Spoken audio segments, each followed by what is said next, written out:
Good evening, everybody, and welcome to the Edward J. Blaustein School of Planning and Public Policy. Thank you.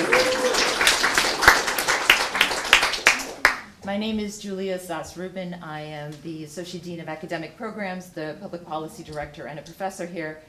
We're obviously short on faculty. And it is really our pleasure to have you here and to be a co-sponsor for this event. It is also my great pleasure to introduce my dear friend Brendan McCoy, who I'm guessing many of you know because he has an ability to be at many places all at once and to make things happen. Brendan is the president of the Fund for New Jersey. Prior to that, he was the vice president for state partnerships and co-leader of the State Fiscal Policy Division at the Center for Budget and Policy Priorities in Washington, D.C. But luckily we brought him back, the fund brought him back to benefit of our state. I believe he was the youngest vice president. I don't know if I have confirmation of that exactly, but before the Center for Budget and Policy Priorities, Brendan was the president of New Jersey Policy Perspective, a policy think and do tank, which he joined 5 years before becoming president. He moved up through the ranks very quickly, serving as a policy analyst and the director of government and public affairs, and became president in 2019 and served for 2 years in that role, doing really quite incredible and impressive work around many of the issues that will be discussed tonight, including minimum wage, paid sick leave, equitable taxation, public budget processes, and the legislation and regulation of cannabis, and many, many other issues. So Brendan has returned to the Fund for New Jersey, and 2024 was a kind of a homecoming because he had worked there as a program associate he worked there as a first philanthropy fellow from 2012 to 2014. But perhaps the most important thing about Brendan is that he graduated from the Edward J. Blaustein School with an MCRP in planning, and we are very proud of him as one of our amazing, illustrious alums. So Brendan, let me turn it over to you.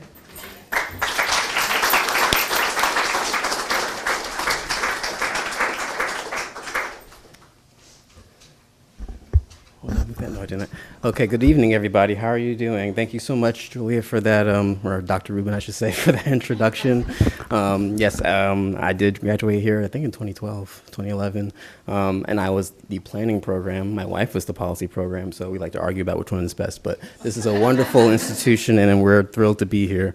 So as Dr. Rubin mentioned, my name is Brandon McCoy. I am the president of the Fund for New Jersey, and on behalf of the fund, welcome to the future of economic and justice reform in New Jersey. We are deeply grateful to our partner in good, the Edward J. Blaustein School of Planning and Public Policy here at Rutgers University, for helping to bring this powerful event and gathering to life, and your partnership could not come at a better time.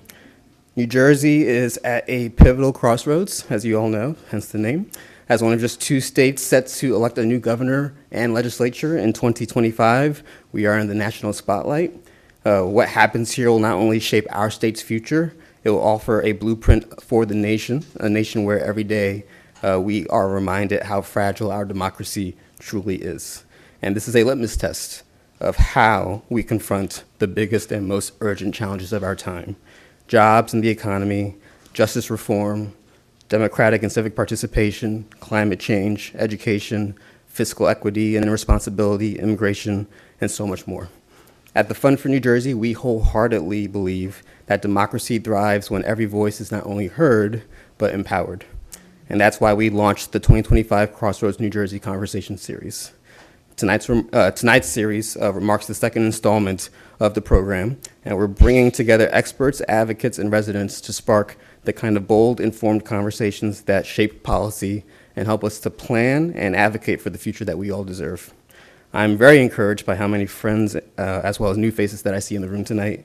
And before you leave, I encourage you all to stop by the registration table or visit the Fund's website to learn more about this series and to access the resources on the critical issues that we'll be discussing tonight. And we hope to see you at future events. Now it is my honor to introduce a very special guest who will offer brief remarks before she has to scoot up to Newark. But please join me in welcoming State Senator Angela McKnight, who represents New Jersey's 31st Legislative District and currently serves as chair of the New Jersey Black Legislative Caucus Foundation.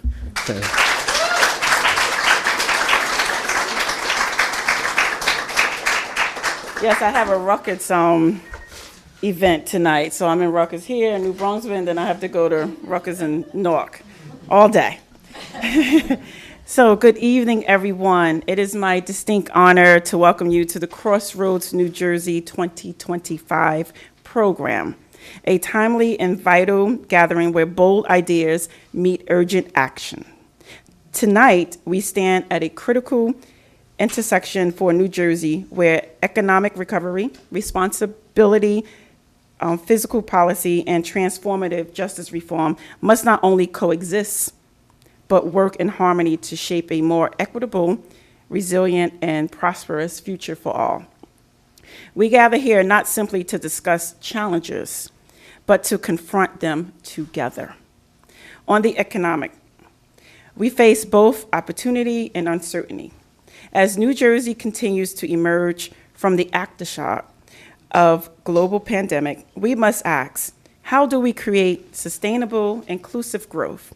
How do we ensure that the small business owner in Camden, the tech entrepreneur in Jersey City, and the working family in Paterson all have a stake in this future? On fiscal, and then there is justice reform, not a side issue. This is not a side issue, but a central pillar. If we are to call ourselves a forward-thinking state, we must deal honestly with the past and courageously with the present. That means addressing social and economic disparities and policies, sentencing, incarceration, and reentry. It means crafting policies that sees people, not statistics. On fiscal policy, the question is no longer whether we balance a budget, it's how we do so with integrity, equity, and foresight. Are we investing wisely in education, infrastructure, healthcare, and the next generation of New Jerseyans? Or are we patching potholes while leaving structural gaps untouched? These three paths, economic development, justice reform, and fiscal responsibility, are not separate lanes. They are intertwined, and where they intersect, we must build a New Jersey that works for everyone, regardless of their zip code, background, or bank account. Tonight, you'll hear from leaders, thinkers, and change makers who are not afraid to reimagine what's possible. But more importantly, I hope tonight sparks conversations that lead to real change, because the future of New Jersey will be defined not just by policy, but by the courage of those who shape. You are in this room tonight because you want to be part of the change. So I say this to you, don't leave here just saying, oh, that was a great event. Oh, I like to see Reverend Boyer. I shook his hand. I took a picture with the senator, right? Oh, I got free coffee. No, I want you to leave here with an assignment. I want you to share 1 to 2, 3, 4, 5 things that you learned with a family member, with a neighbor, with a coworker, with a friend. And the next series that they have, I need you to be here and bring someone with you. Sign up to their newsletter. Volunteer. Because we can sit here and we have some amazing people who will be talking and sharing their thoughts. And we can sit here and listen and say, okay, that's great. But without taking action, we'll be sitting here in 2026 and 2027 saying, hey, we need to do something. So tonight is the opportunity for you to say enough is enough. The time is now. The moment is now that I have to do something. And last but not least, start on your block, because there's change that you can make right on your block. There's someone who may need help, may need a referral, may need a meal. Start on your block. So I thank you for allowing me to grace you with some few words. It's up to you now. I'm giving you the assignment. I'm holding you accountable, just like you hold me accountable, and I'm holding myself accountable. Let's make tonight a night where we don't forget and we leave here with an assignment. Thank you.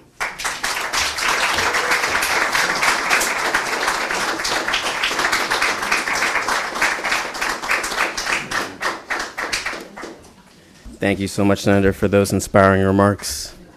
Oh, man.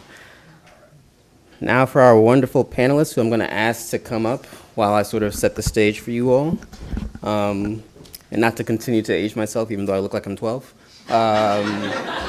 It was in this room that I remember watching the debate between Barack Obama and Mitt Romney all those years ago, where a certain sigh or a side glance or, maybe an unartful remark would be seen the next day as a tremendous faux pas and failure on those campaigns. And boy, are these days different, right?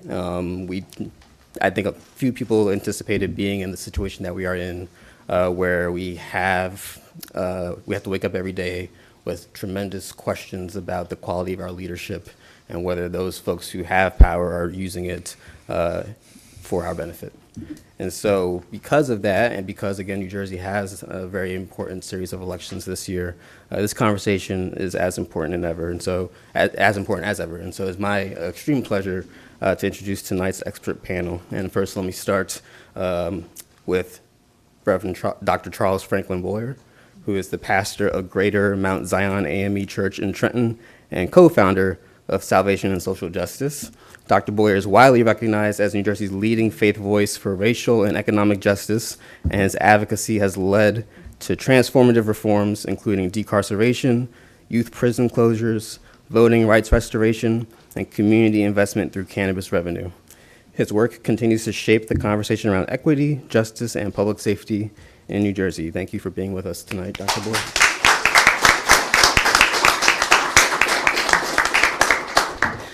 Next, it is my pleasure to introduce Maura Collinsgrew, who is the Director of Policy and Advocacy at New Jersey Citizen Action. May I stay on your toes? With over 2 decades of experience in public policy and community advocacy, Maura leads statewide efforts to advance social, racial, and economic justice for low and moderate income New Jerseyans. From expanding health coverage for all children to banning surprise medical bills, her work has helped drive major legislative victories. Maura brings a deep commitment to equity backed by years of organizing, coalition building, and policy leadership at both the state and federal levels. Thank you, Maura, for being with us.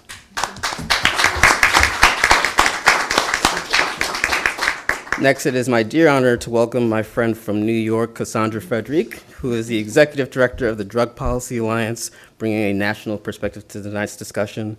Cassandra leads efforts to reduce the harms of drug use and criminalization through public health, equity, and human rights-based solutions. A leading voice on the overdose crisis, she has advanced policies that expand addiction services, shift enforcement practices, and invest in communities. From cutting marijuana arrests in New York City by over 99% to driving national reform, her work centers those most impacted by the war on drugs and reimagines what justice and safety can look like. And I will tell you personally, anytime I need a pick-me-up, I just go onto YouTube, put Cassandra Frederick in search, and look at any of her speeches. She is one of the most passionate, inspiring speakers I've ever met, and a dear, dear friend, and I'm very thankful to you for being here.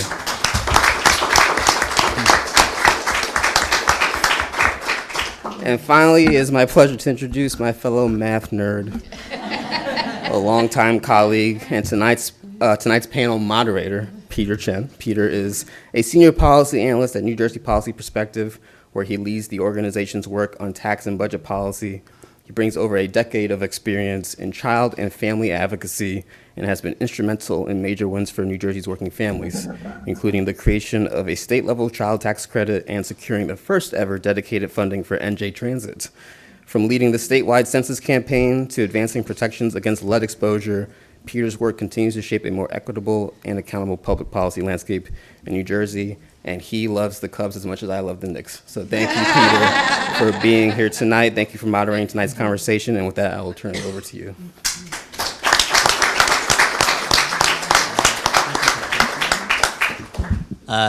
clarify two things. One, no one can love anything as much as you love the Knicks. And second of all, I want to point out I was an English major, so my love of math comes naturally. Hello, everyone. Thanks for coming tonight, and thanks for inviting us to speak. And I think what I want to start with this conversation is to take an opportunity to zoom out. I think right now we're in the thick of, particularly social media, every second of every day there's a new thing, and we have a Slack channel in the office called The Horrors.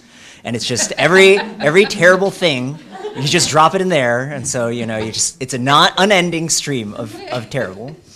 But one reason it's important to zoom out is the policy changes that are happening now at the federal level, the seemingly daily, hourly parade of unthinkable horrors, is the result of a long-term plan that's been put in place not just over the last decade or 2 decades, but for literally centuries, to roll back reforms and changes that bring about more equity and more equality for all of us.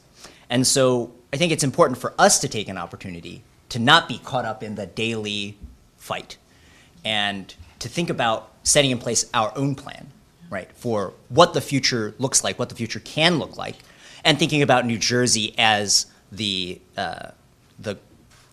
place where that can happen, and where we can start making those changes. So I think we want to start tonight with just asking the panel to think about that sort of big picture vision, right? Like if we look 10 years in the future, what does a more equitable New Jersey look like, thinking about economic and justice reform? And what is that positive picture that we should be aiming for? We'll talk more about some of the challenges getting there, but where should we be aiming, right? And if we think about the Project 2025, manual as like this 700-page version of vision of the future, right? Where does our vision start? So I want to start with Reverend Boyer to talk a little bit about what he sees, in the vision of what's to come in the next decade.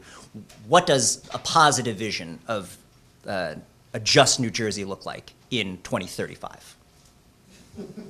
I know it's hard. We're in rough times right now. Yeah, I wish I wasn't.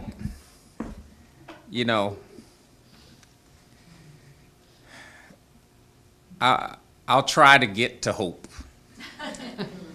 But I have to start with, as a black man in America that knows history and knows where we are, and what I've been saying to black people. I have to always start this kind of discussion for black folks. Where we are right now is a major wake-up call about how vulnerable we are. When the majority decides they want to cut the lights out, when they decide maybe black lives don't matter that much, they can turn off the equity with a switch. And so I don't know that I'm the one that imagines the beloved community. For me, and for where I see the massive desperation as Medicaid is getting cut, as Job Corps are being closed, as people are being made homeless, as food insecurity is rising, what I imagine in the perfect world is where black people are less susceptible to white people's fickleness. One where we control our own education, We control our own economic security. We control our own neighborhoods through home ownership. We actually own the neighborhoods we live, not just rent them out. One where we control the public safety mechanisms. And so, for me to feel hopeful and imaginative, it starts with having economic and actual safety and security that is not dependent upon people who decide whether or not they love me. And until we get there, I can't imagine anything beyond that, because there is no point in American history where whatever gains we've made towards the beloved community have not been snatched back in claws.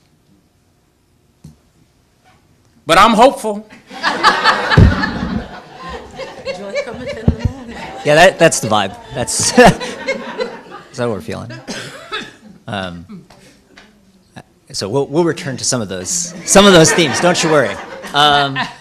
So just pass it on down the line. I want to turn it over to Maura, and just from your perspective, what do you think, a vision of a just 2035 in New Jersey would look like for you? Well, God willing, I'm still here. No.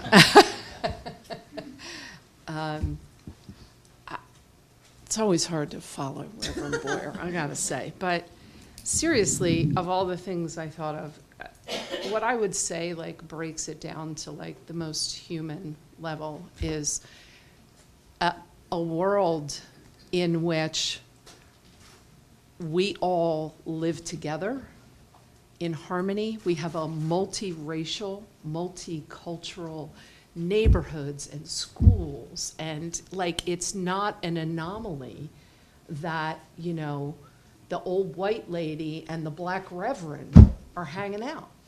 It's just, why is that unusual? I really thought, and I have to say, I've been with Citizen Action 12 years. Before that, I worked in special education advocacy. And before that, I was raising a family, self-employed, just kind of minding my own business. I went through 13 years of Catholic school. And, yeah, right? Yeah. So, but when I came to work at Citizen Action, I was shocked, seriously, at I thought the world was so much better than it was. And, for me, that was a real wake-up call. That was a real wake-up call. Because I learned how insulated my life was, despite the fact that I did a lot of different things with a lot of different people. But I was not in the space where I was hearing the stories. When I worked in education, I worked for poor Black and Latino parents, and it was my first inkling of they're always treated different.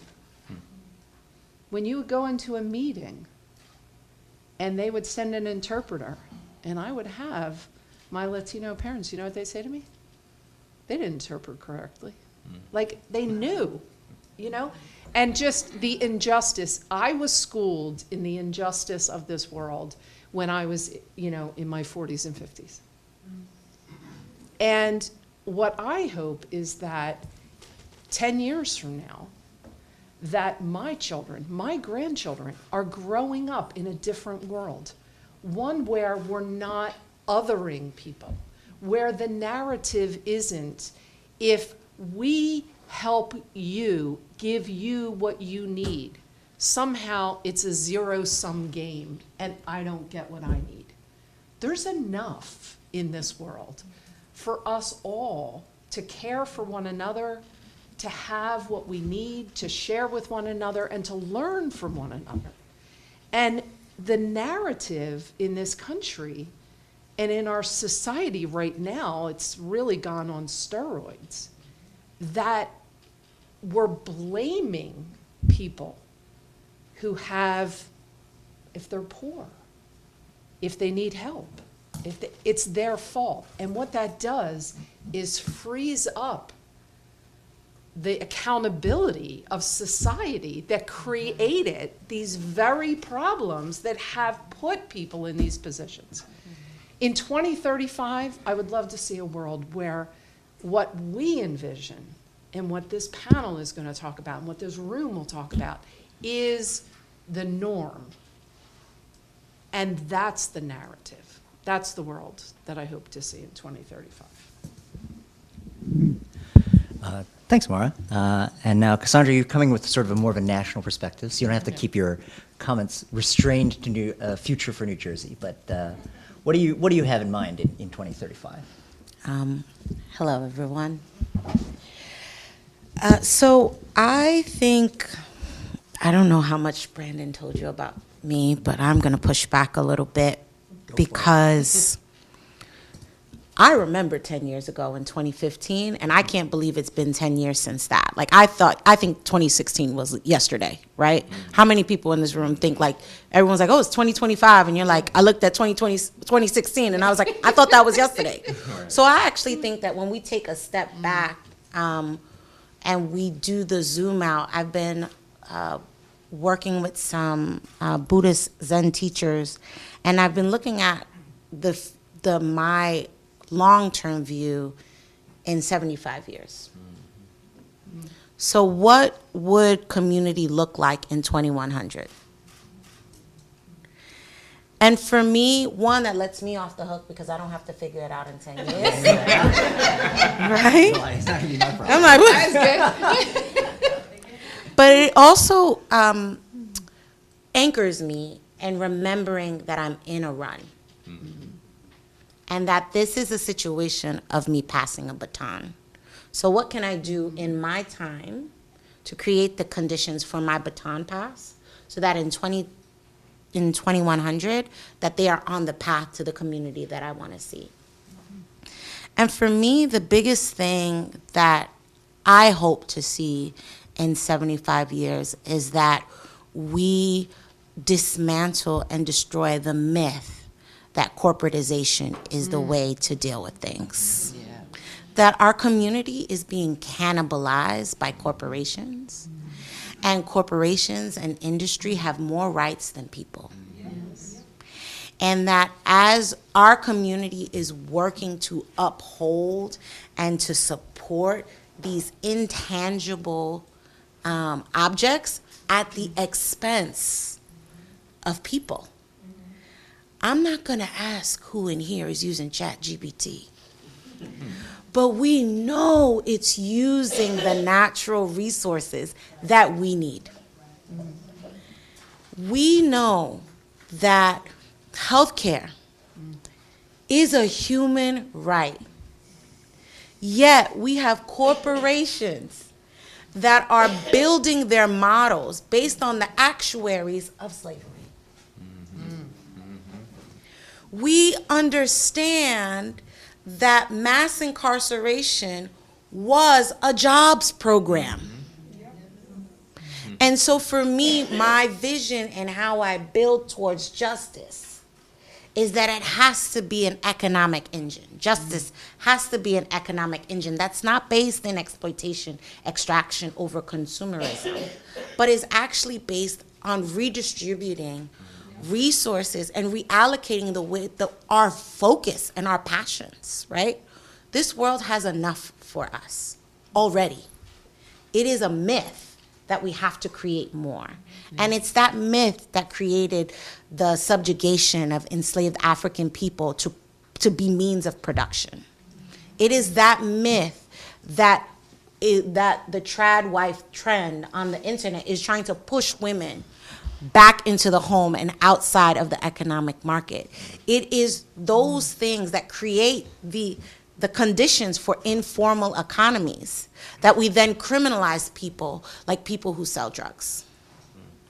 So for me, in 75 years, my hope is that the durability of our community is fashioned under the idea that we have enough, that people have enough, that people have what they need and they have a place to go to do whatever that they need, and that we understand that we are what we have, not the machines.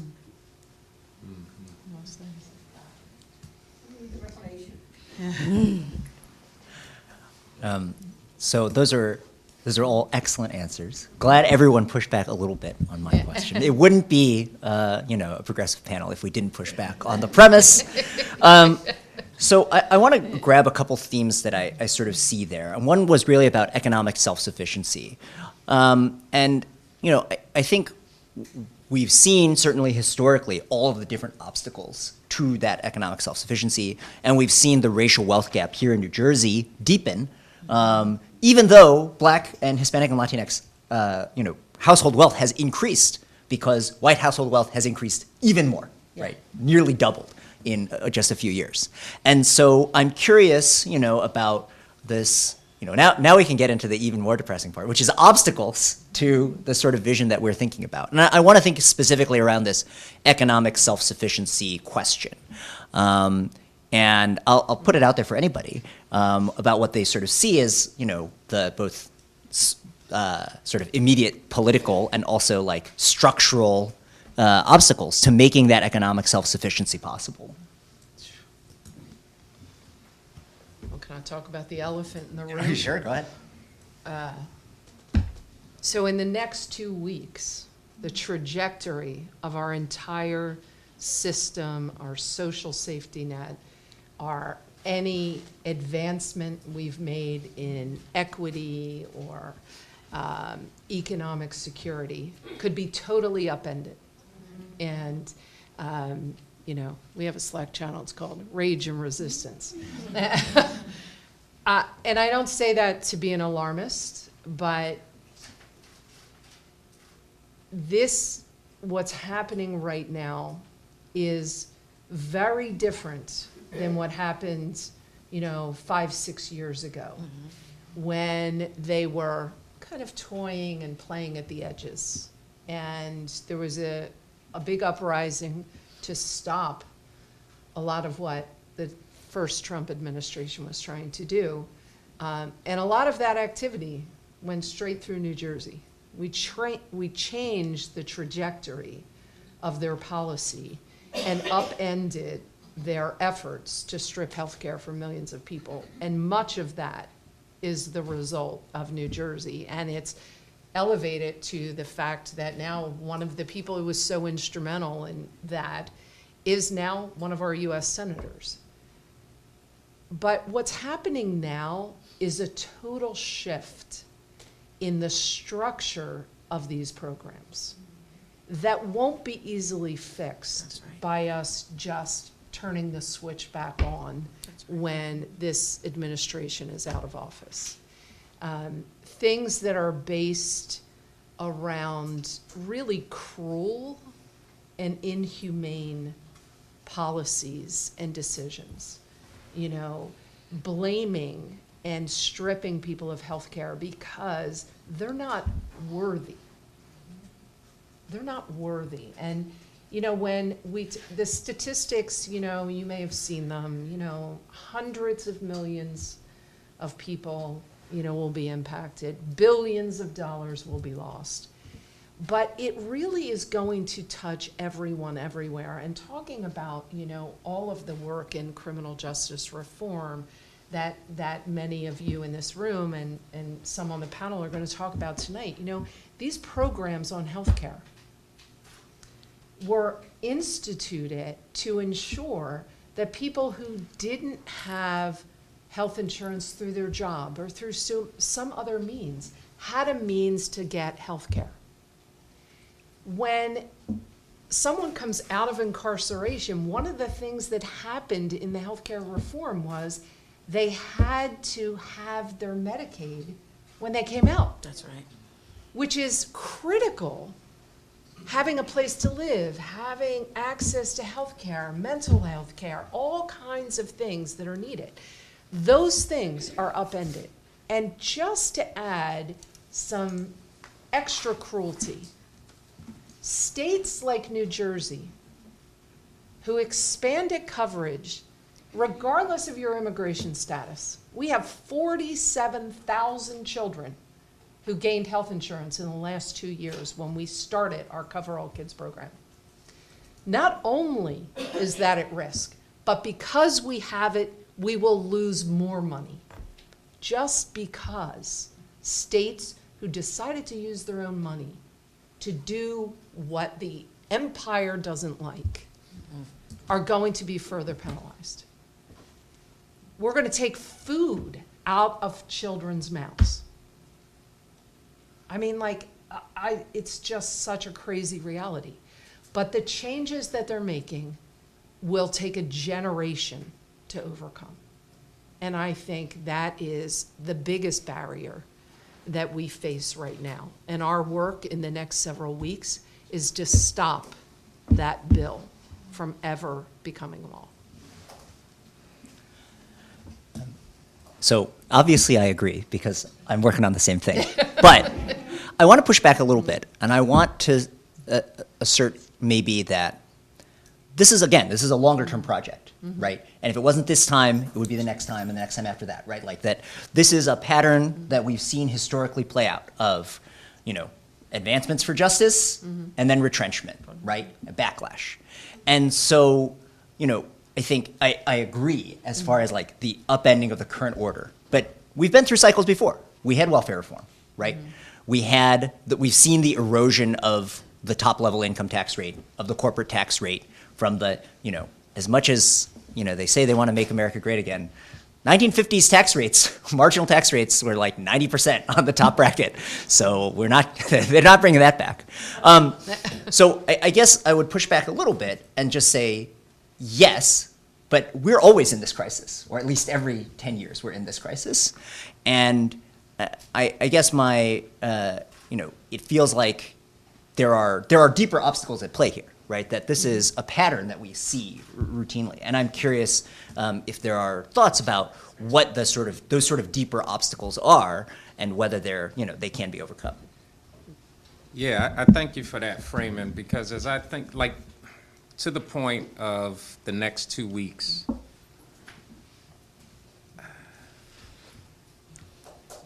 someone had mentioned online the other day that some of the progressive folks were just in New Jersey, were just like engines or talking heads for the Democratic Party. And what I thought was really interesting was that, well, the most progressive folks, the most progressive advocates in New Jersey spend all of our time fighting Democrats. Yeah. They don't like us most of all. Right. Yeah, they despise us. They're fine with the business. Exactly, Yeah. right? So, and the biggest problem is that the people that are supposed to be on the side of justice are really just a light version of the racism that's in Washington, D.C. Yes. And so the biggest barrier is the illusion that the folks who supposedly can fix it or be on your side are anything more than bootlickers for the corporate establishment. Reverend Moore said it, not me. And so if we don't begin to break that up, what infuriates me when I have talked to the majority of the Democratic candidates, and with one exception, I understand this is nonpartisan. I'm trying to be. You're walking the line. Right? with one. So I'm having conversations with people that we hope will be the pushback to Washington, D.C. But they can't imagine a world where we don't continue to give all the resources to hospitals and health systems that contribute to the death of black women in childbirth. They can't imagine a world where we don't continue to push more resources to police rather than to community-led entities, which are the very reason that gun violence and crime is down right now. They can't imagine a world where we actually hold the banks accountable, which contributed to the transfer of wealth from black families that they gave predatory loans to during the housing crisis, New Jersey being ground zero. They can't imagine a world where we just extract what they stole and give it back to the people they stole it from. We can't imagine a world where the cannabis revenue being raised goes directly back into the hands of the people of whom the market they stole it from.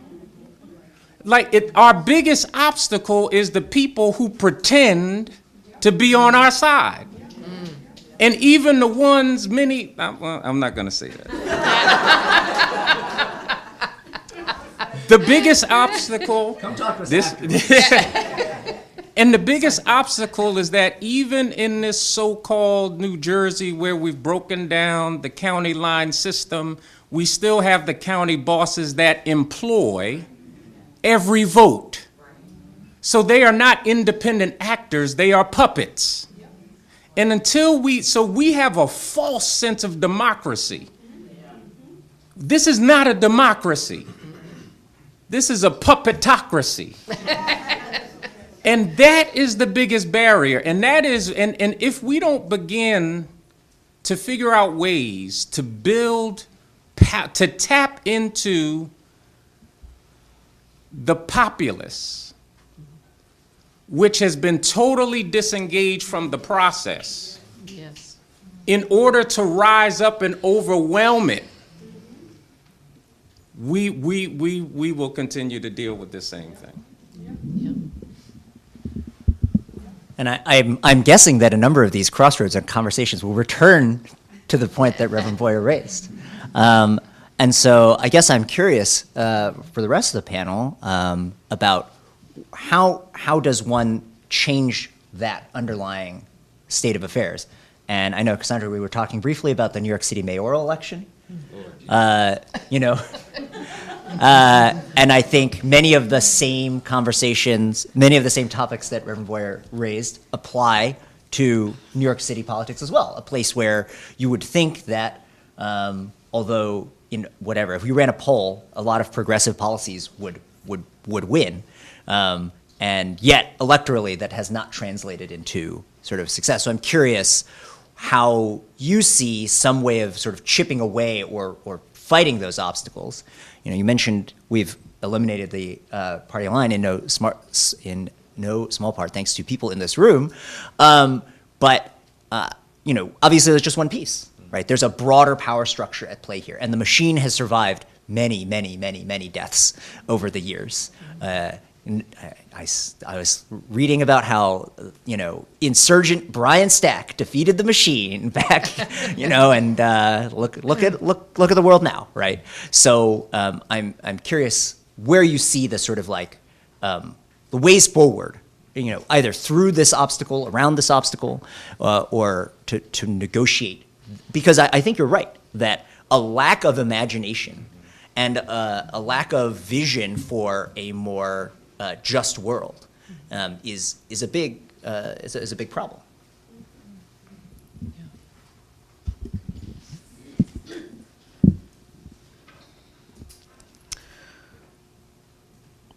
I think one of the things that Reverend Boyer is describing about the puppetocracy, I'll definitely be using that, is part of the reason why this room is not standing room only. Because nationally what we see is that there is a disintegration of trust in institutions and in people like us. Because, you know, Reverend Boyer, people are like the nonprofit industrial complex. They calling us poverty pimps. Right? I'm gonna be honest about what they saying now.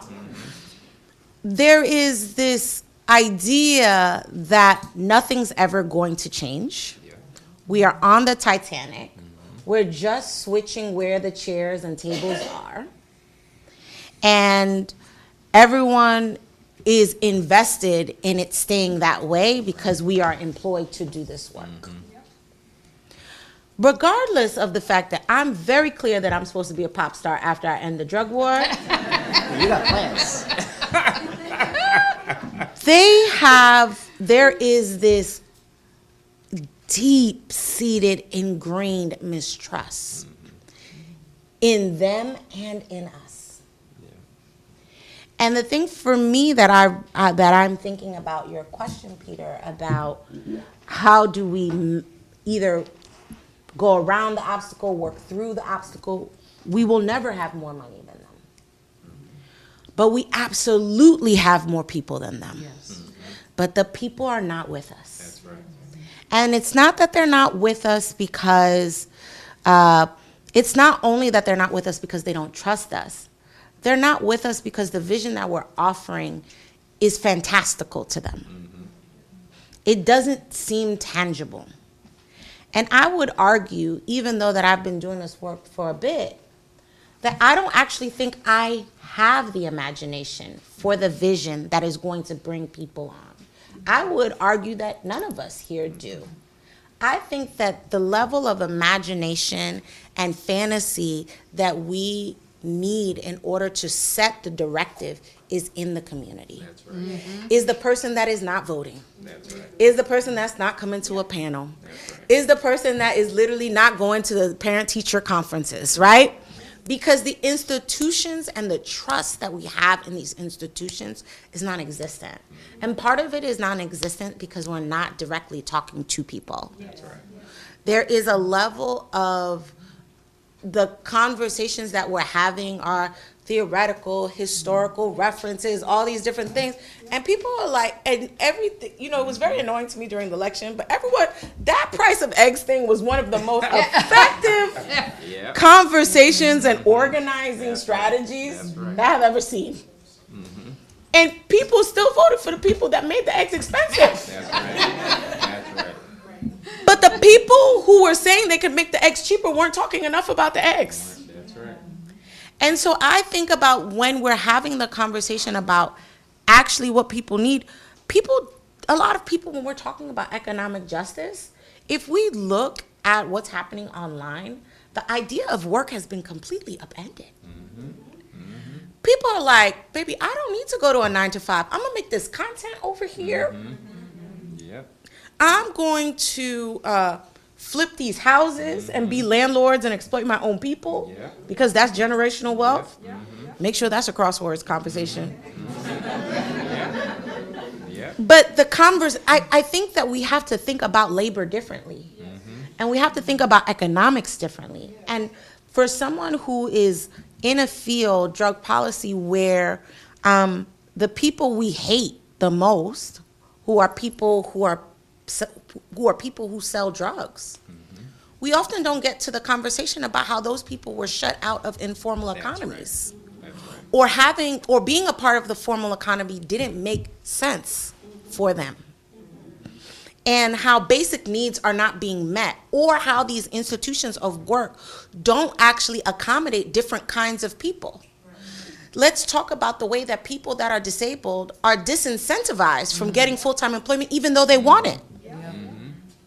Let's talk about the fact that childcare is so exorbitantly high that we shut out all these people that could contribute to our society and build innovations. And so when we're talking about how we get around or through the obstacle, I think the conversation is that we've been trying to do that for a very long time. And the truth is that the obstacle needs to be uprooted. It needs to be unplanted. It can't grow again. So how do we make that obstacle extinct? And I'm not saying that means that we never have obstacles, but aren't y'all looking for a new obstacle to go through? Because if we keep coming back to it every 10 years, then we actually have never really solved it, because it just keeps growing a different head. And so for me, I think as we have the conversation about economic justice and justice reform, I think the conversation is there is no justice if poverty exists. And so, like, what is the framework for us to have a conversation that we're having a real critique of what labor is and its role in community and its role in society? And what are the different confines that we can put in place for us to have a more generative and sustainable and solidarity economy that actually serves people, as opposed to something people have to survive under or be subjugated under or be extracted or exploited by? And that's what people want to know. They want to know how they're not going to be continuing to be a cog in the wheel. That's why everyone's trying to do this investment stuff. You know, FIRE. I don't know if you. My algorithm is wild, but it's like retire early. You know, like, and people are quiet. It's like people are over this model of economy.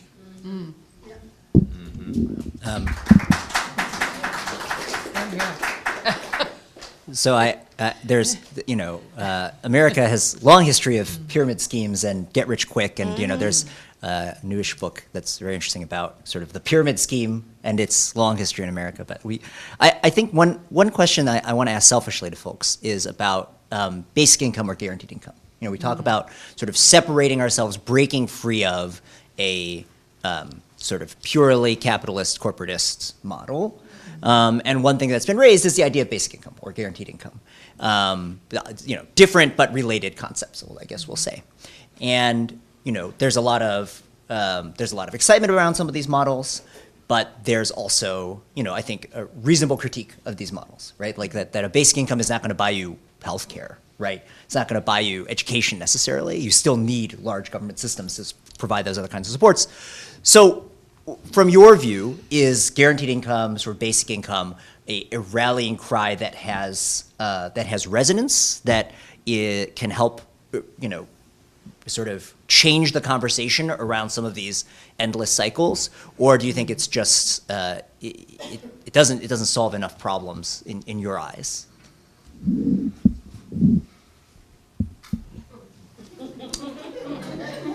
Well, because my solution, right? My policy solution is always just give everybody money, right? Yeah. Like, if the problem is poverty, we should just give everybody money, and we have enough money, right? We have enough wealth. The country has piles and piles of wealth. It's the wealthiest country that's ever existed on the face of the earth. Surely we could get rid of poverty, right? But let's say we did, right? Let's say we had this as a sort of rallying cry. Is that going to be a persuasive one politically, I guess, as far as like electorally? Does this change people's minds? But also, is it going to solve the sort of deeper problems that we've identified here? That's a really loaded question there, Peter. That's what I'm here for. I would say, so two things. I do think there's several models out there. One, actually, that I just posted the other day, which deals with, it's the pediatrician in Flint, Michigan, who started a nonprofit, raised all her own money, to give a monthly income to new mothers, and it has been like transformed people's lives. No strings attached, that money goes to the moms. There have been pilots on guaranteed income. And I do think that they are things that are worth exploring. But there's two other things that have to happen along with that, that were both referenced here. One is, we can't continue to exploit people at every other level and have guaranteed income and think we fix poverty, because we steal from people all the time, and we create the poverty by the corporatization and all of these other things. You know, healthcare isn't a right. You have to buy your healthcare, and it's so damn expensive, nobody can afford it. So you have to do something on the other end as well, to make that happen. And the other thing is that none of this changes unless, what Cassandra said, we are talking to people that are not engaged, that are in communities, and listen to them and help empower them to change the system, because this system is not run by the people. It's not. And, you know, as I think it was Reverend Boyer said, that, you know, we have abolished the line. That's step one. But the bosses still rule. The money is still in politics. But it's going to take organizing people in communities all across this state and across this country to change the trajectory and take back the power. We've got to empower the people to change. We will not get to change without that. And I get why people are, you know, don't want to engage. I have people in my own life who think that what I do is like bullshit. Like, you're not changing anything. And, you know, I tend to look at it a little differently. But, you know, in many ways, that frustration is tangible, it's real, because for many people, it's not changing. It's not changing. And so we've got to empower people, and it can't be a one-off. It can't be we knocked on their door 2 weeks before an election. That's not talking to people. That's not engaging people. That's not empowering people. So I think it's a combination of things. And, you know, we can't give something and empower people with things like a benefit or guaranteed income and then penalize them because we did that. Yeah, I certainly agree. Absolutely, people need money, and there needs to be things alongside that. So I agree wholeheartedly, and so we are running an experiment in Trenton, on the ground in Trenton. So, you know, Boyer is so hyper passionate about community-led public safety models, Black-led birthing centers, these kinds of things, both for their immediate value, dealing with, you know, reducing policing, reducing the Black maternal mortality rates. But there's the bigger question, there's the bigger piece, which is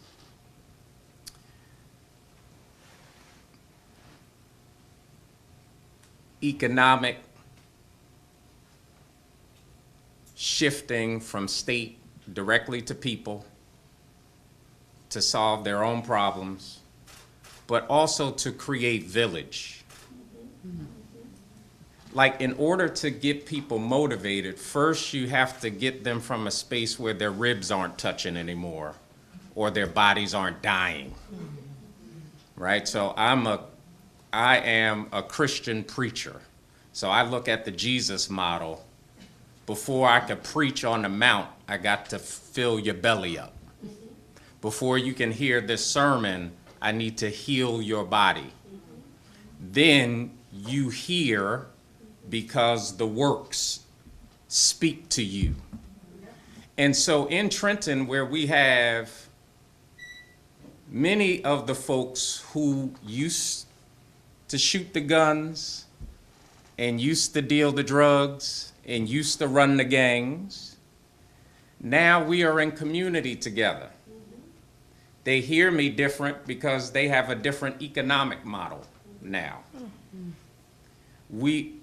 Many of, and my colleague Samantha here can testify, many of the brothers and sisters on the street team used to be motivated by the stimulus check. But it was amazing how engaged they became and how civically aware they became when they began to understand that programs like theirs were funded through a different administration. And once they began to do the math, what's more, the salary that I make or that $2,500 stimulus check, they could hear me different because I didn't just show up out of nowhere. There was trust built. We're building culture.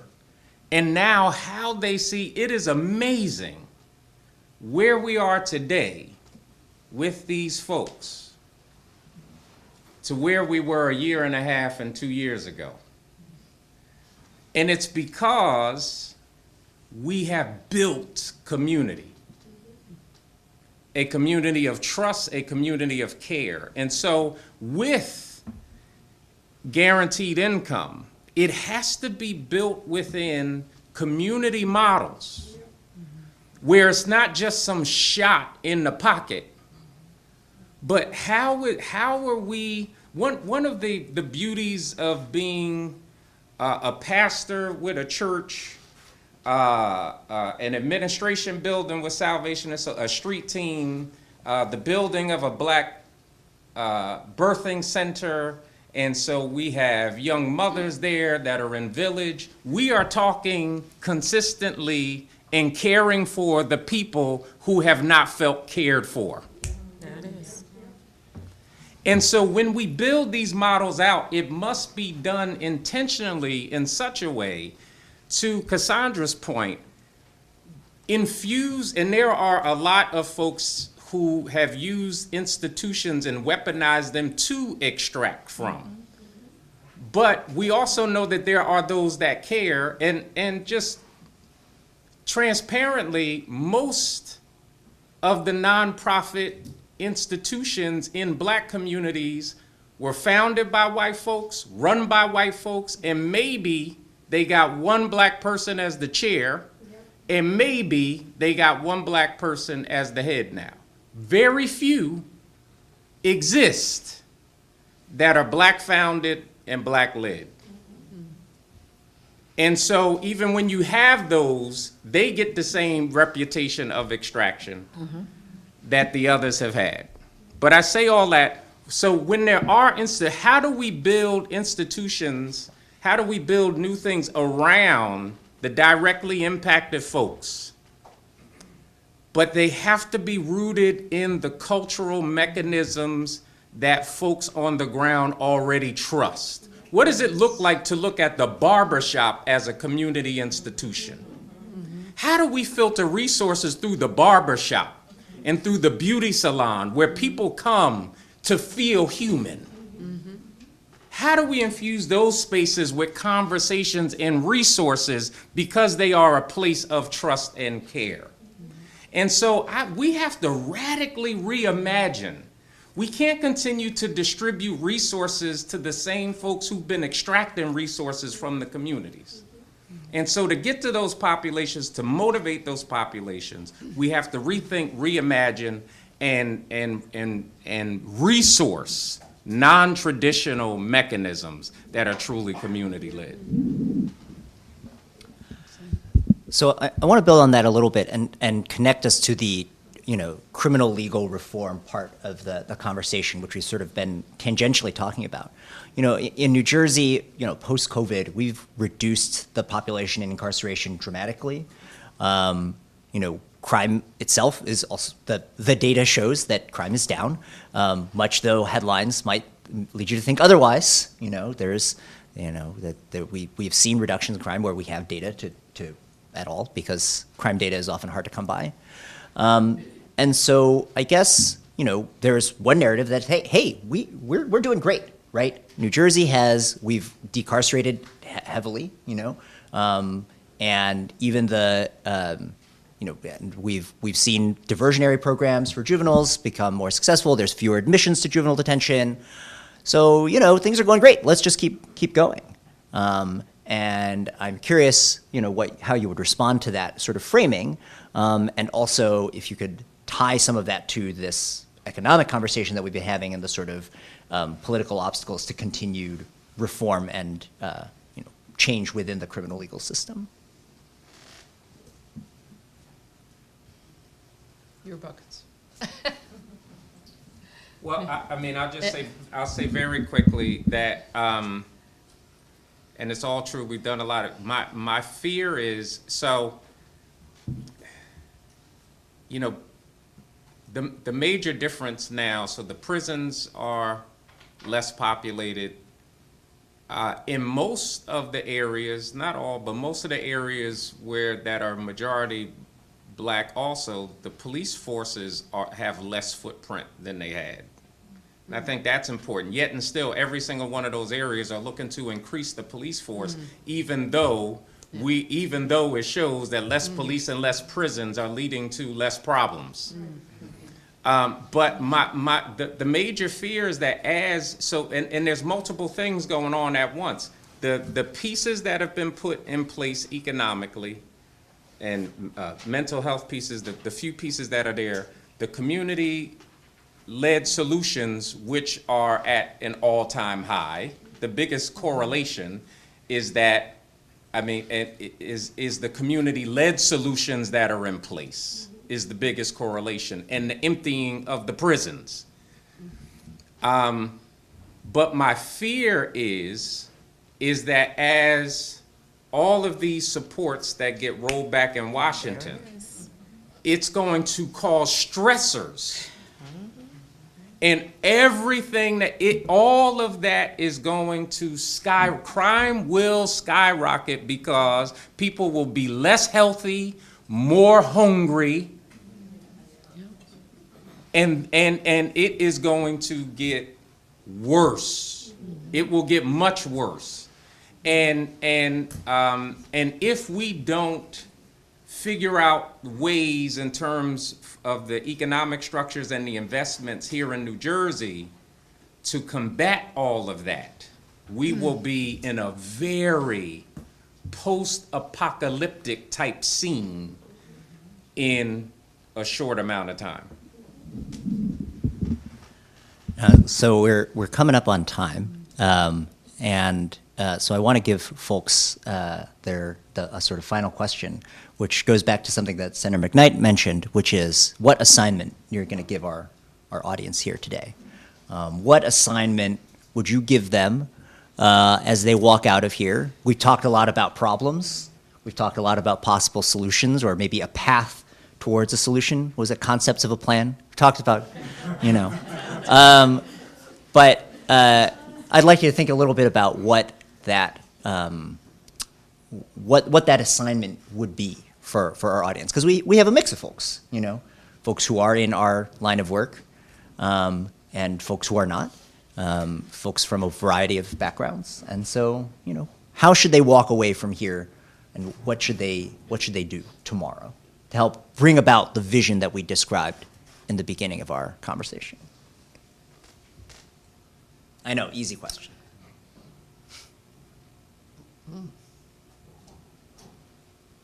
That's a real tough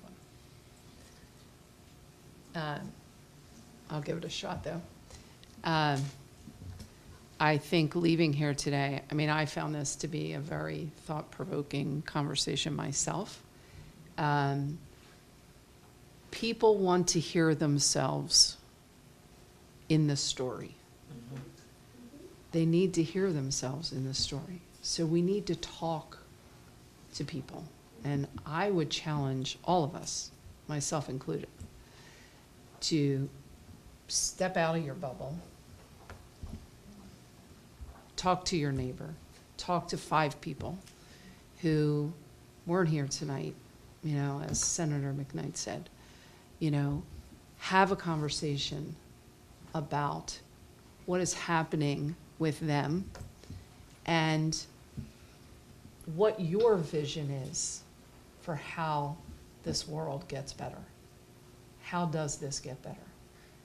And I would be remiss if I did not say, you know, please, you know, follow what is happening in Washington, because what Reverend Boyer said is absolutely true. I mean, the apocalyptic abolishment of healthcare, of food assistance, of utility assistance, of student loans, of every safety net service, every investment we've made being abolished. And people will really, really be hurting. And we've not changed our thinking. You know, all the successes that you heard Reverend Boyer talk about made me think of, oh yeah, well, what about those 2 bills that just were introduced and passed? We have to up juvenile, you know, penalties. Right, exactly. And now we're going to have another bill because we can't control mobs. The pushback is there, right?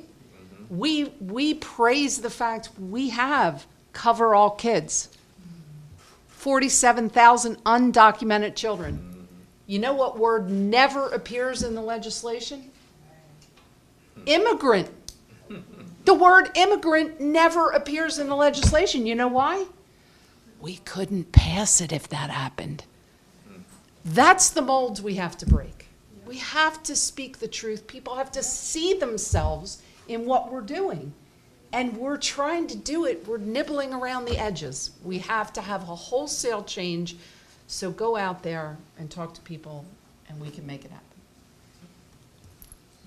Okay, so your assignment from Maura, go talk to a stranger about politics. Not politics. Not politics. No, well, studies suggest that people who talk to strangers on public transportation are happier than people who don't. So, you know, you could make yourself happier by just, you know, talk to your neighbors.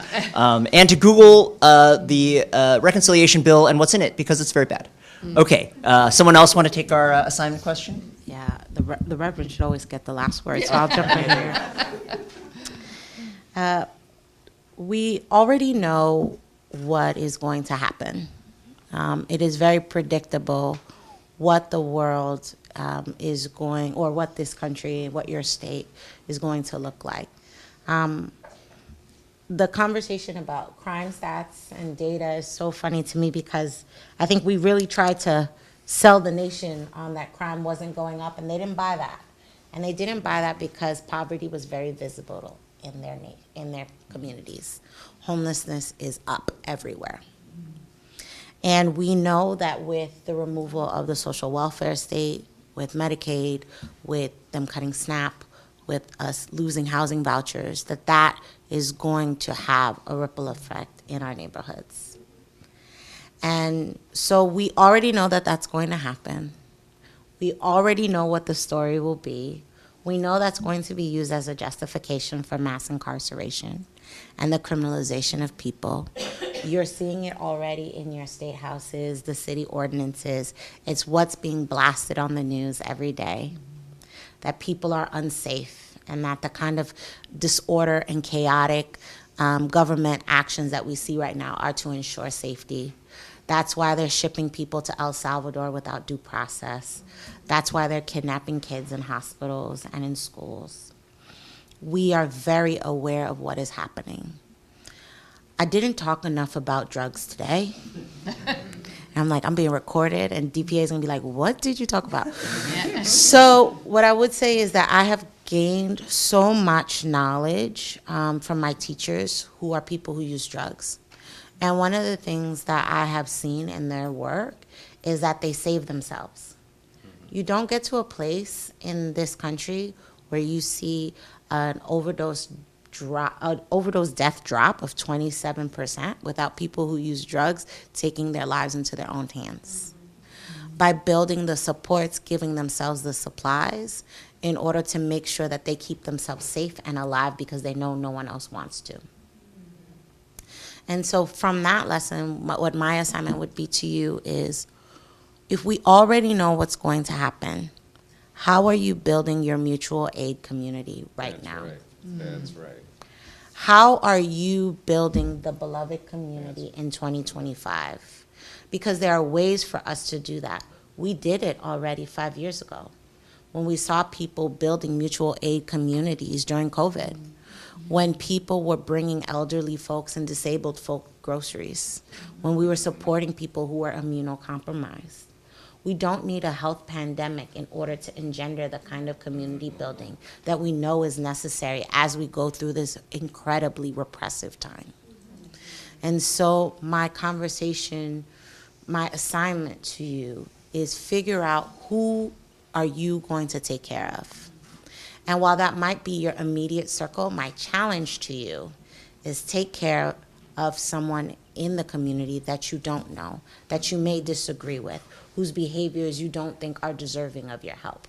Because it is only when you see them as part of your community that we will get to the vision that we're trying to get to in 2100.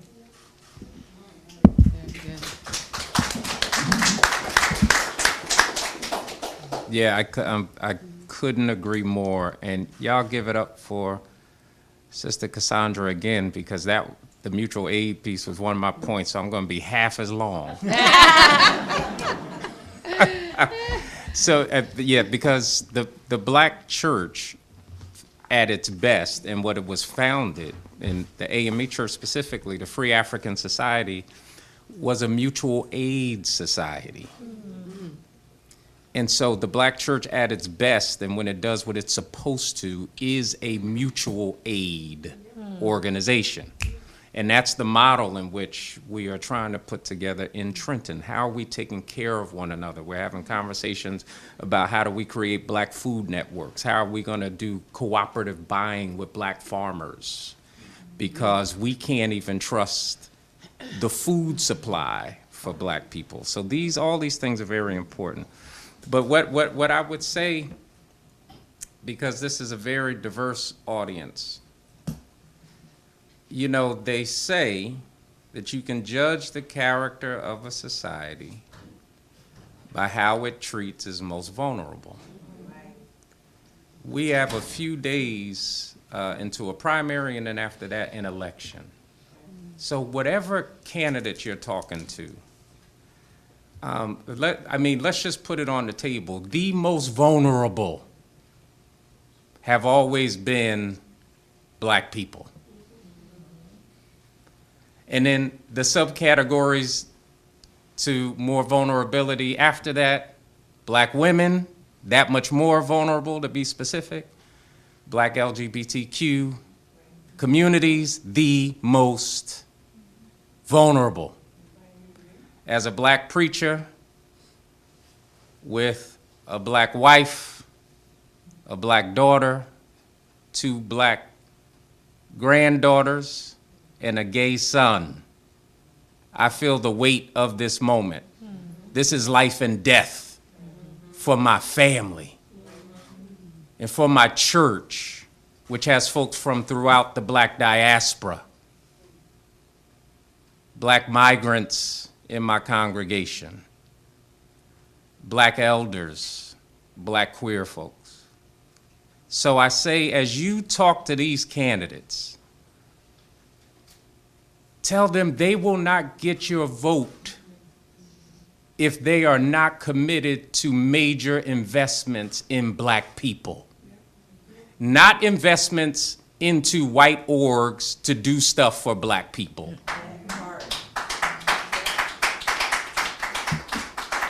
You will not get my vote if you are not committed to making direct investments into black people and black organizations, black economic structures.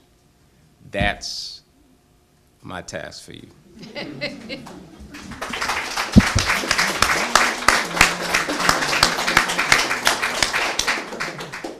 They never follow the reverend. That's the rule.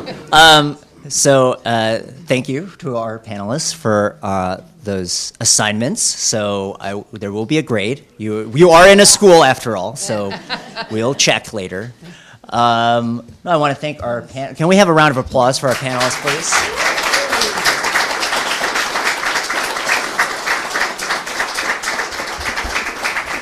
Brandon, you talking again? Or you just turn it over to audience Q&A? Or are you talking again? Oh, I mean, do we have time for Q&A? Oh, yeah, absolutely. Yeah. Oh, me too.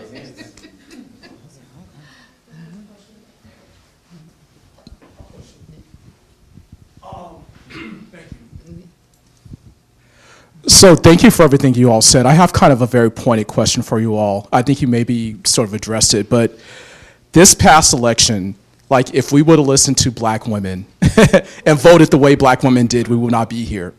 So how do we tell everyone in this country right now who's logical to go back out into community, go talk to our brothers, go talk to our sisters, go talk to that nice white person, go talk to this person, when literally we have one thing to do.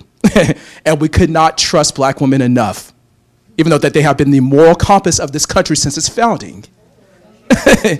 How do we now rally everyone to say, okay, it's mission critical, we got to get the troops together, we got to do this. We just had this fire alarm a year ago, and the country failed.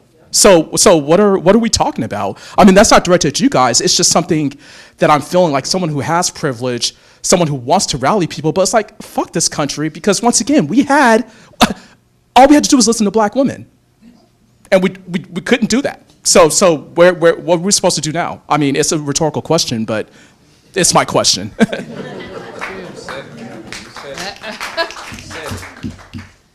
Asked and answered. As the black woman on the panel, I will say that I think that the conversation to save this country, oh God, actually, I've been getting media trained about what this moment is. Let me bring it back.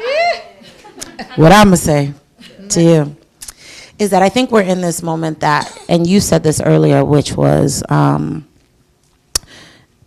we can't turn the switch back on after what is happening right now, that it's gonna take a generation. And the thing that I would say is I'm less interested in talking to people about like the fire drill, because I don't think that we're gonna change that much in the next 5 to 10 years, right? This is a generational fight. And the conversation I wanna be in is with other black women about what is the actual world that's built for us, that's durable for black women's brilliance and expertise and leadership. Like that's the conversation we need to be in. As opposed to trying to save a model that is outdated, right? And that doesn't mean that we don't do the work that we need to do right now to keep some of us alive, because we're not all making it in this iteration of the country. And so for me, I think the more generative conversations, the conversations that I'm in right now, is like, what is the version of the world that I want? And like, how am I using my time right now to build that world? Because that is more motivating to me than trying to save people that don't want to be saved. Exactly.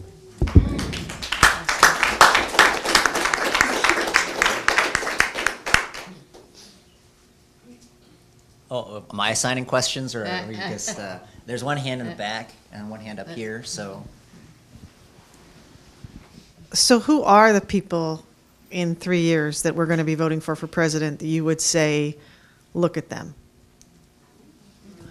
I'm going to take moderator privilege here to say, That's another I don't question. think that's the right question. Okay. That is to say, we want the people who are going to be in that conversation to be responsive to the types of issues and values that we're talking about here. And so it's not about the identity of who that person is, right? It's about having a system that ensures that that person has to be responsive and listens to and thinks about a rallying cry that will resonate with people, that that person is doing exactly what we're assigning, right? Of go out and talk to actual human beings about the things and challenges that they experience. That's the person. I mean, it's not about that person's identity, right? You know, I mean, like, it's funny because Brandon mentioned the Romney-Obama sort of debate, right? Whoever thought that Mitt Romney would be the one, you know, like standing up to defend democracy and cast a vote in the impeachment trial, right? Like, I think it's not a question of like, it's not a question of looking at that field and being like, oh, I think AOC would be a great president. Maybe I do, maybe, whatever, right? But will the structures around that person push them in the direction of the values that we're espousing here? And I think that is a broader question, and we have seen how malleable political candidates can be, depending on what election they think they are running in, and depending on where the wind blows at any time. That's their job, right? They're feeling about where things are, and it's our job to point the wind in the correct direction. I don't agree, just because I can't help myself.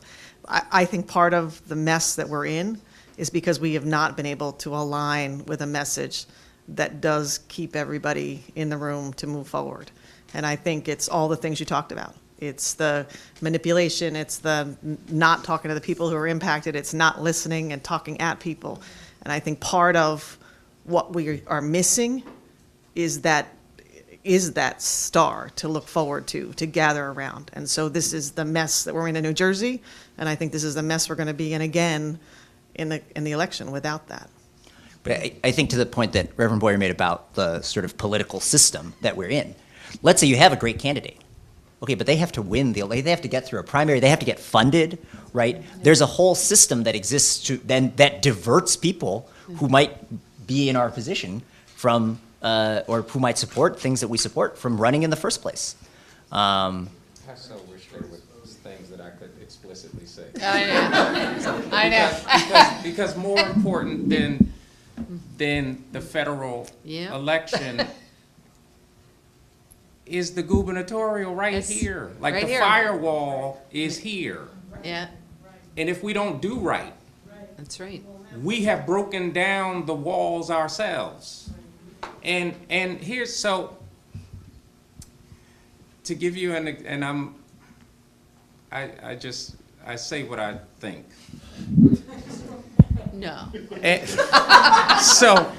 so when black Christians began to exodus out of white churches, right? Like we were like, look, we all Christians, beloved community, let's all be on one page, and we're abused in those spaces, so we go make our own. Those doors were always open to everybody.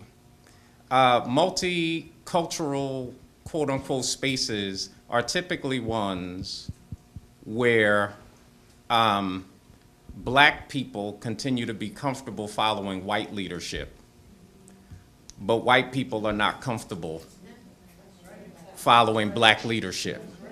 You cannot you cannot get on the same page or even begin to disrupt this system in any kind of way when the majority of white people refuse to follow an explicitly black candidate in whatever the sector. And the only way you can win as a black candidate is to be as white adjacent as possible, to not offend, to not make nervous. So here we have a situation where Wes Moore couldn't sign a reparations bill to study, not to give, to study reparations, right? Because he knows the consequences as a black governor. And so to my colleague Cassandra's point, right? To get on the same page, like black folks have got on everybody else's page, and it never brings nothing back to us. Never reciprocated. Exactly, it is never, and so so there has to be, for what I think you will hear in many black spaces, for instance, is we have to begin to create things that protect us. Because we can't trust everybody else. There is such a privilege in being able to say, oh, well, I feel like this today, or I feel like that today. We don't have that privilege. And so this is so much more emergent. This is so much more desperate. and to the point, this system does not work for us. And it was never built for us. And that just continues to show and prove itself over and over and over again.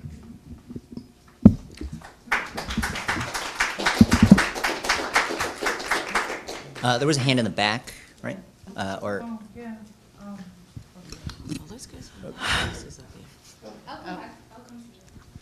Okay. Hi. Hi, Cookie. What's up?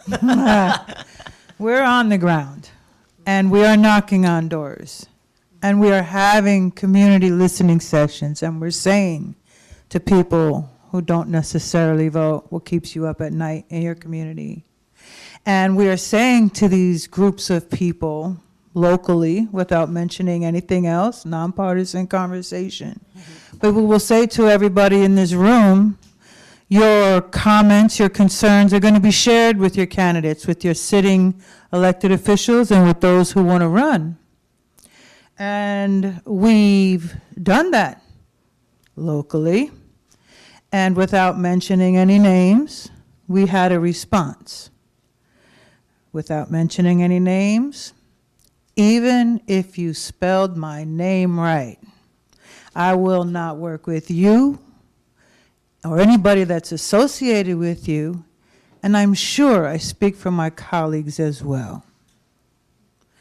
The reason why I'm saying this to us without any names attached to it is because of the economic attachment to that statement. There is no fear whatsoever from the most vulnerable people from some of these candidates because of the purses that hold them. And this disconnect is so serious, we don't even see it. And we know that power is locally based. We know that. But is that what we come back and tell you was the response? Do we do that everywhere? Do we come back and tell you what happened? What would be the next move? So as probably everyone said up front, the conversation is not, who said that it's not a one-up? Who said that? Somebody, I think they all said it, right? This is a constant, consistent conversation and inclusion, the mutual community thing that has to happen, but the disconnect is economic because there's no fear, no threat, no anything that's going to unseat certain people because of how they've built that machine. And this is why everybody is sick of everybody. So this conversation really is mutual. It really is community-based. And it really is who's ever on my block. If I don't know my neighbors, God help us. So I want you to realize that this really just happened this month. And we're still on the ground, and we're going hard with many of the organizations that are sitting in this room till November. So just please bear that in mind. Thank you.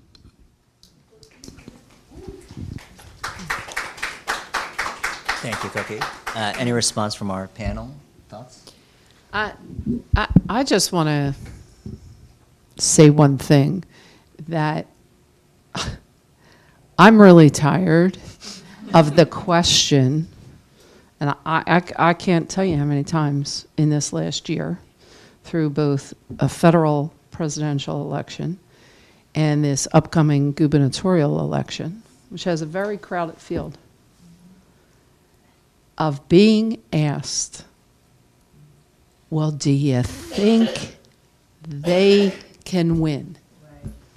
And the commonality in the they is what? They don't look like me. And, I'm older than probably anybody sitting at this table, but I'm like, it's racism is like embedded in our society. I was doubly angry that we couldn't elect a woman. God forbid, and a black woman. I mean, that is the elephant in the room. And, my response to people is, I literally, countless people have said to me, I love what so-and-so really stands for, but do you think they can win? If you vote your values, yes. So, that's an overarching problem, and we have to call it out. We have to call it out. Can I just, because I'm glad, and Mara's spot on, and my challenge is folks use that because they are voting their values. Yeah. Yes. Yes.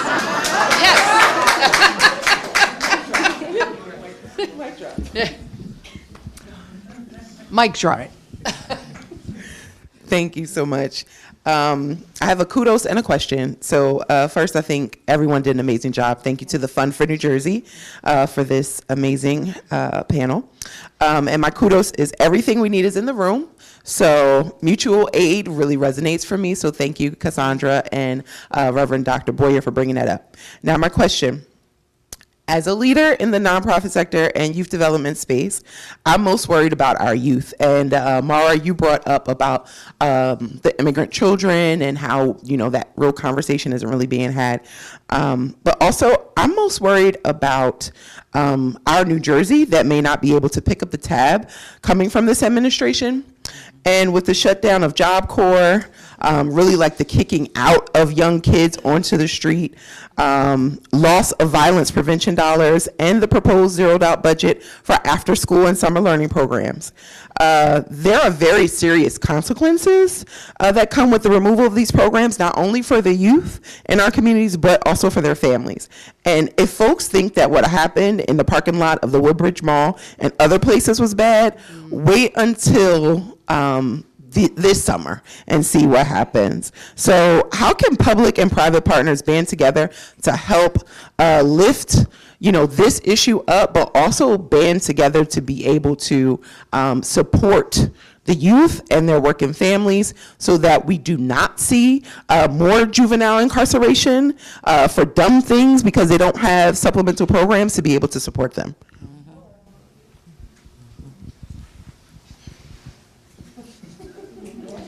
So very quickly, I wish I had a beautiful answer, but we're gonna, because we can't depend on New Jersey, right? We can't, we gotta fight for the resource, but we have to reimagine what resources look like. And resources are no longer gonna be grant funds. Resources are going to be, Big Mama, can you help us watch? Reimagining resources are going to be, how do we pull the brothers in the church or the alphas together? How we pulling the AKAs and the deltas together to do mentorship? How are we contributing, how are we giving 5% of our income into a fund to supplement XYZ program? So we have to re-examine resources, because what I think this moment has brought us to, and why I keep talking about vulnerability, I've been saying for quite some time, it's insanity that we have outsourced the teaching of our history and the teaching of our children to people that hate us. Right. Other folks never, I say, when I'm preaching, I said, the folks who came out of slavery out of Egypt did not outsource the teaching of their history to Pharaoh in them. Why would we do that? So we have dependent upon a system that hates us, that we have tried to strive against. We've depended on that very system to be the social safety net. And as much as we deserve and should have every resource from that system that has extracted it out of us, but we would be fools to depend on that system to keep us. And so we must pool the resources we have together into spaces that we solely control so that they can't be rolled back in the ways that they're consistently rolled back in the ways that we've seen them. Not to say that we shouldn't continue to fight and try and pull those resources down, but I'm saying we have to reimagine and restructure what and how we define resources. I'd add to Reverend Boyer's point. I actually spoke to, what's your name? Samantha before I came on the panel, and Samantha talked a little bit about growing up here in New Jersey and how places for young people have been replaced by businesses. Mm-hmm.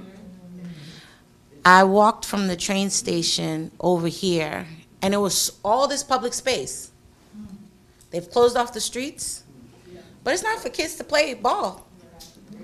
It's for people to eat, spend money, and eat outside. And so I think in this moment of, they've taken the spaces from us and then been confused as to the consequence of us not having the space. And so to Reverend Boyer's point about how we look at resources, these businesses that close the YMCA need to give money to the community for late night basketball tournaments. They need to start sponsoring youth activities because young people in our communities can't do anything for free. And then these are the same businesses that call the police on young people that go into their places and talk about how they can't run their business. But you shouldn't be able to run the business if your business took up the park. And so I think in this moment, especially when I was walking, I was like, what, where do the kids hang out? And the thing is, in New York City, I'm a New York City kid, like, we used to be outside. Yeah. The kids are not outside anymore because they can't afford to be outside. Right. And so I think this moment that we're talking about is like, yeah, there are resources. They're making a shit ton of money on that block. So run up. I think the conversation is like, what is the strategy for businesses to be a part of the mutual aid strategies that we have? You don't want me to run up in your shop and steal your cookies? Then sponsor our like Little League thing, or like do a late night movie night, or have a free like food bazaar market in the area on Friday nights where food is half off and they put music outside and kids are just outside. The thing for me about is like when I look at when are young people most likely to get in trouble, it's between 3 and 7. We have no programming for young people between those times. So when I'm having conversations and they're like, my kid only smokes weed, or the kids are selling drugs, I'm like, well, where are the after school programs? And I'm not talking about the after school programs where kids are in the basement just hanging out. Like, where's the stuff that people can actually use energy? And I think that we've let the business community take up too much of our spaces. So when you say the public-private partnerships, I'm like, that's cool, but I also think like, how is the public running how is the public running the private? Because oftentimes when it's public-private, the private gets more than the public. And so how are we in this moment when we're very clear that we have deep needs, that the private has taken over the government and is stealing our money, that we are in our local communities really talking to these business owners, and I'm not talking about the mom and pops, I'm talking about Popeyes. You know, don't say that. I'm talking about like, how are these businesses that are taking up our community spaces, right? How that they're doing the beautification of some of our neighborhoods, not for us, but for them, at the expense of us. So in this moment, what are the community conversations we're having about spinning the way that these resources are being used? They owe us. Like, we don't have to run a reparations campaign. You're here right now. That's right. Sponsor this team. Sponsor this late night thing. Do a food bazaar on Fridays and Saturday night. Like, the college kids aren't even here in the summertime. So do it for the community.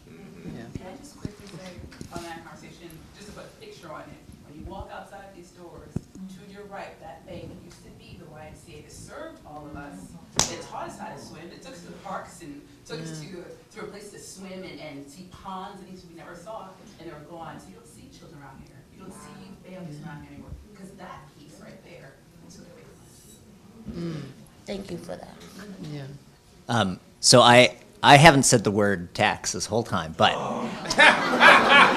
I'm going to say it. Please do. And look, I was once guilty of this too. We all, when we go and we ask for money from the legislature for a program, we don't say the word revenue. We don't say the word tax, because we say we need this thing. And we hope that puts it high enough on the agenda that it will crowd out something else from getting funded. But we need the whole pie to be bigger. When we think about how are we going to make all of that money that's being generated, we have a very powerful tool to get at money that's being generated by the economy, and it's called taxation. And it works really well. It works so well that they want to cut all the taxes for all the businesses and all the rich people in America. So, I think and look, there's ways the tax system could be better. There's ways it could be more equitable. We need that.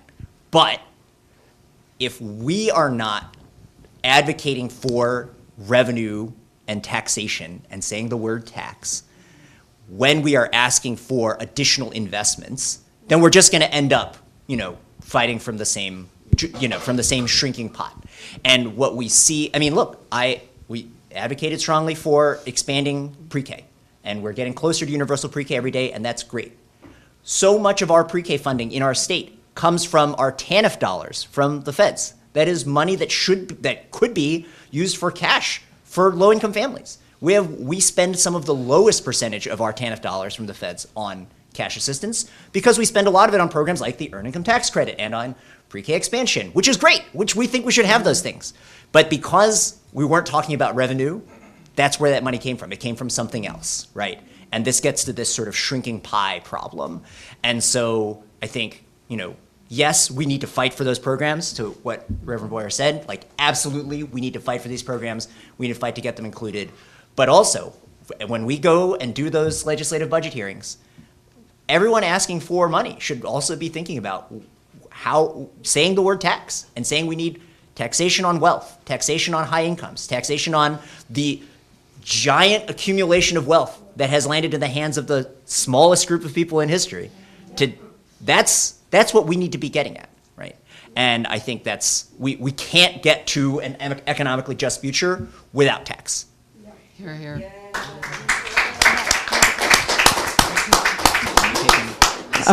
Are we done? I'm calling it there. The math guy. Because that used to be my job. Yeah. Sorry, temporary assistance for needy families is the unfortunately renamed, the name from the 90s of the welfare reform program, right? Previously known as AFDC, previously Aid for Dependent Families and Children, Families and Dependent Children.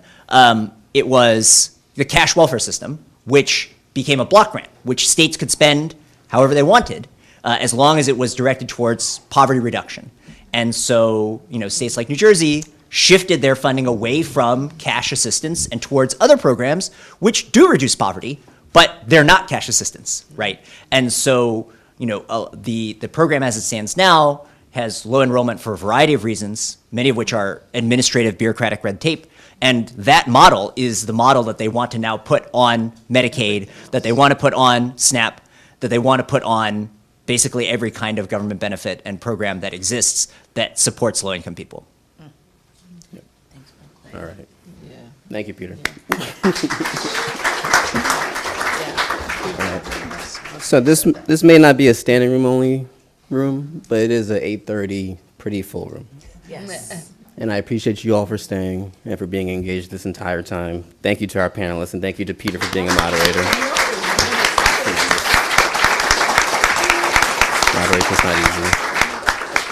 And I'll just quickly say, I taught a class here in the fall on racial wealth gap. And it's a pleasure to be able to teach at my alma mater. But teaching a class on policy during the election was very educational. And for all my students, it was heartbreaking to see them realize that they had dedicated themselves to come to this institution to learn how to be policy experts and advocates, and witnessing in real time the destruction of the infrastructure that would allow them to do that job in the future. Right? You come here and you want to work for USAID, too bad. Right? You come here and you want to do Peace Corps, too bad. And it was tough to have conversations with them about why this was happening. But I think something that was very helpful in being honest with them was to say, the image you've been sold of your country is not true. Right? And in the first iteration of this series that we had at NJPAC in April, we were very lucky to have Sherilyn Ifill, the civil rights lawyer, give a tremendous keynote. And in that keynote, she said, a lot of people in this room and in this moment and in this country at this time grew up in the harvest of our grandparents. Mm-hmm. They toiled tremendously in ways that we minimize today. Mm-hmm. Right?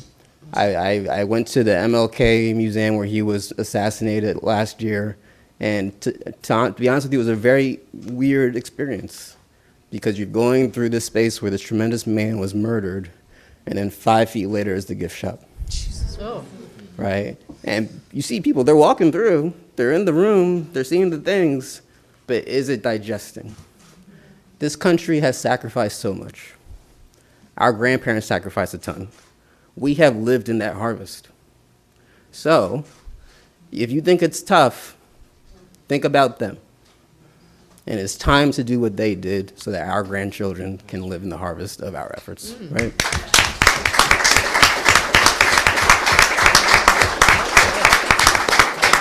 And so with that, I hope you'll continue to be with us. We have 2 more of these events through the end of the year.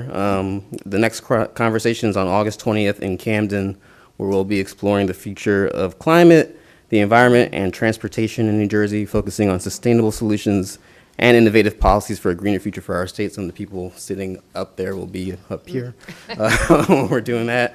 And most importantly, as has been said time and time again, vote on Tuesday.